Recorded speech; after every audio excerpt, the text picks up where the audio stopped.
My favorite Google keywords for selling more cars. Guys, David Feldman-Makrias, bing, bang, boom. Back at it again, and wanted to go over with you a list of keywords that we spend a decent amount of money on, generate good interactions and conversions from one of our car dealership accounts. Now, I'm going to take you and look under the hood directly as far as which keywords we're spending the most on, and then we'll talk about them a little bit. But without further ado, dive right in. All right, here we go. So these are the top 26. I'm going to go through 30 of them. Best performing keywords that directly link and lead to car sales. Now, the reason they lead to car sales and that we know that is based off of conversions, interactions, and spend. First, I'm going to go through and explain in this video why they are the best converting keywords, right? And then I'm going to explain a little bit more in depth on another video exactly how we determine what type of keywords within this set is actually the best one to lead to car sales. So let's go through it right now. First, we're going to go over the keywords. I have one column in here besides the keyword column, and that is cost, sorting by what we spent the most money on. So the first keyword, and this is up for some debate, is name Chevy, okay? Name Chevy refers to the name of the store. There is a lot of debate within any keyword or campaign with the name of the brand, meaning ABC Chevy, then we would put the keyword in there, ABC Chevy. Or Chevy of any town, we would put the keyword in here, Chevy of any town, or Chevy of any town, or, any town Chevrolet, right? So we do use name campaigns. I am a believer in name campaigns big time. The reason why is because, especially in this market, there are so many competitors that either bid on, it depends on the manufacturer, but so many competitors that bid on the locale of the actual store and the name inherently. And there's a lot of different insights showing that we have competitors showing up for our name, and we don't have a bunch of broad keywords in there bringing in traffic we wouldn't expect.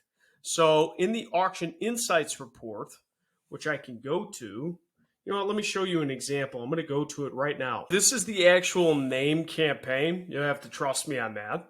And this is the Auction Insights report. Again, this is a search campaign. So we can see we're at the top here with a majority of impression share, a majority of the absolute top of page rate and top of page rate. And here's the thing though, we have a few competitors, specifically this one, that shows up in our area. We would not know this information, if we didn't have a name campaign or a branding campaign. We would not know, because you have to spend some amount of money to know where your competition is. Now, we're saturating our brand way over compared to our competition, but it's protecting exactly what's ours. Plus, there's competition, going after different departments as well.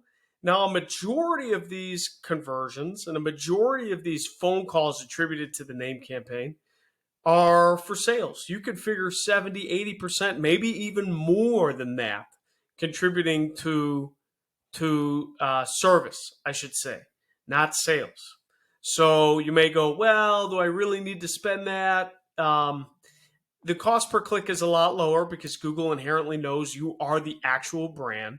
So you're getting it for a reasonable dollar amount. And that's why, even though it seems like a lot, $1,500, we saturate the name and we hedge off the competition. And it is the best converting keyword. It is a very, how do you say? It can be a very debated topic on whether to use the name keyword or not. I typically do, especially to hedge off competition. If we didn't have any competition and our organic results brought everything in, different story. But there are people calling this store saying, hey, are you this dealer? And it's not us. So people get confused too. We have to make sure that we simplify things. So that's why this is one of my favorite keywords to have. Then we get into a couple of other keywords. You're going to see keywords like Chevrolet Trax, by Chevrolet Malibu, 2024 Chevy Trax. You'll see Chevy Malibu. Okay. These types of keywords are what I call model keywords. So this is more what you would relate to someone searching for a specific model and being interested on a car. So people searching in our targeted areas for either Chevrolet Trax, by Chevrolet Malibu, 2024 Chevy Trax, Chevy Malibu. So those are people interested in vehicle sales. We will go over interactions and conversions on those keywords in a little bit, but just wanted to relate that, hey, those are important. But you would think that most of the direct sales conversions would come from keywords like that. So I'm not going to spend a ton of time emphasizing on it, but, they're necessary. They're necessary to have. And notice, too, we have by Chevrolet Malibu, 2024 Chevy Trax, which could be considered lower funnel model keywords, but we also have higher funnel keywords as well because they do convert well. Chevrolet Trax and Chevy Malibu, they show up, especially with Google's broadimation, they show up for a lot more lower funnel searches than you might think and actually generate meaningful conversions. So it's important to have a low funnel and a high funnel strategy when it comes to new model campaigns, or model campaigns inevitably, in my opinion. So then let's go over some of the other keywords in here that don't necessarily relate to the brand name or a model, but are still very, very important. So I'm going to go over the broad keywords. They're not really broad in match type, but they're broad in nature. So Chevy, Chevrolet, I think that's it. So these keywords actually convert really well. And they do convert well for not just service-related items. These keywords, especially with Google's broadimation, right, are triggering low funnel searches. We're not so much in the days where an exact match type is still generates the lowest funnel search you can possibly do, which indicated by these brackets, but exact match type keywords indicated by these brackets, we're past the days where that's only going to show up someone just searching Chevy, especially when you get into phrase match here, the ones with the quotation marks. That is where you're going to really, start to see longer tail searches. And let me show you some examples just so you know what we're talking about. Okay, so this is an actual campaign that is isolated to only have the brand keywords, meaning Chevy, Chevrolet, things like that. Not Chevrolet dealer, not the actual dealer name. But as you can see, one of our top keywords as far as cost is just the exact match Chevy, like I showed in that Excel spreadsheet. It has 15 conversions in this time period. Chevrolet actually has more. And the search terms are pretty close, right? Chevy and Chevrolet. I wish I could show this search term. This is actually a competitor name, okay? And maybe we have to ramp up our exclusions and negatives a little bit more. But the phrase match, what I'm trying to get at is the phrase match generates more search term activity than it used to. And like a broader amount of search. And these search terms here are getting some really good conversions. And I can even break it out to show you what kind of conversions we're getting. So unfortunately, I have to blur out what some of these other hard conversions are. But of course, we're getting a lot of call from ads, which is great. But we're also getting trade value terms, confirm availability. This one's confirm availability. This one's like an e-price or a form submission. So we're getting decent amount of sales inquisitions on just the keyword Chevy. And guess what? Our average cost per click isn't astronomical. So we have a healthy amount of budget going after this keyword.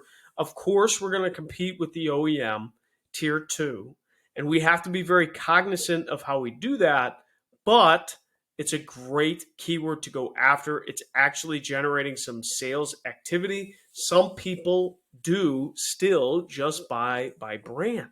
Okay. They know they want a Chevy. So it's important to be out there and test. Would this strategy work in every market? Maybe not, but it's working in this market. And that's why it's directly leading the car sales. So let's go back. So we covered the name, we covered the models, we covered the brand. Now, a couple other ones. You'll notice some service keywords in here too. Chevy service, Chevy wiper blades. Let's see. That's about it for service. So service related keywords, they really aren't my favorite to drive sales. They're indicated for service. But I wanted to show you, just based off of what keywords we spend the most amount of money on, those keywords are not really linking to car sales, and I can't make any direct inferences. So I'm going to bypass those, but those are just some of the higher spending keywords in the account. The last one that I think is actually pretty good, you just have to be a little bit careful, especially when it comes to budget. We'll see number one, competitor Chevrolet. Chevrolet in competitor town, Chevy in number one competitor town. So these all have to do with our competition. So buying our competitors reasonably actually leads to car sales. Now, OEMs would hate that I'm telling you this. Other stores frown upon this because why should we buy our competition? In this instance, the competition is actually very closely related, even in the name and the town. It's funny. So in this specific instance, it makes a lot of sense. And in other instances, it makes a lot of sense as well. We're getting, like for example, one of the stores relocated and they shifted their brand. Well, those neighboring customers may not necessarily know where to go. So we're exploring and continue to explore competitor campaigns. They are leading to meaningful interactions and meaningful conversions. Will they do this every single time? No. But it's important to test because we have generated interactions, conversions, and meaningful phone calls to the point where we actually put a custom tracking number on this competitor campaign that leads right to the BDC manager's phone that she picks up, and she'll actually field the incoming calls. She actually receives a little notification on her who's calling to say this is from the competitor campaign, so she knows how to take that phone call. And it is giving her more opportunities, her and her team, to sell more cars. So, does it work in every instance? No, but they are important to test. Okay, so what did we go over? We went over a couple different sections of keywords. We went over the name, branding keywords. That's about as low as funnel as you can get. I would definitely recommend you have that as a campaign, at least to see if anyone's buying or bidding on your name. You got to have some budget towards it, right? The second would be new model keywords or model keywords, Trax, Malibu, Equinox in this instance. You want to have a differentiation and segmentation between low funnel and high funnel, meaning people that are ready to make a purchasing decision on one of those models, like buy Chevrolet Trax, or people that are just interested in doing a little bit of research, like 2024 Chevy Trax features. Third, we talked about some ancillary service keywords. Third, we actually talked about the brand, not necessarily the name of the store, the individual location, but actually how brand keywords, even though they seem very broad, convert and convert well. And then fourth, we talked about some ancillary service keywords. And then fifth, we talked about our competitors. So those are the 5 types of keyword segmentations that we are linking to actual car sales. This is not a guarantee that will happen for your individual store or any stores that you work with. This is just different segmentations we find helpful in this market, Chicagoland market, and we find helpful to test. So I'm going to have another video coming up here pretty quickly that dives in more into why they're my favorite keywords and how we know that they're linking to actual sales. And we do this by conversion tracking and looking at interactions. So stay tuned for that. I'll have that included in this section in the video, and we'll go from there. Thank you so much, everybody. This is David Feldman-Makrias. I'll talk to you real soon.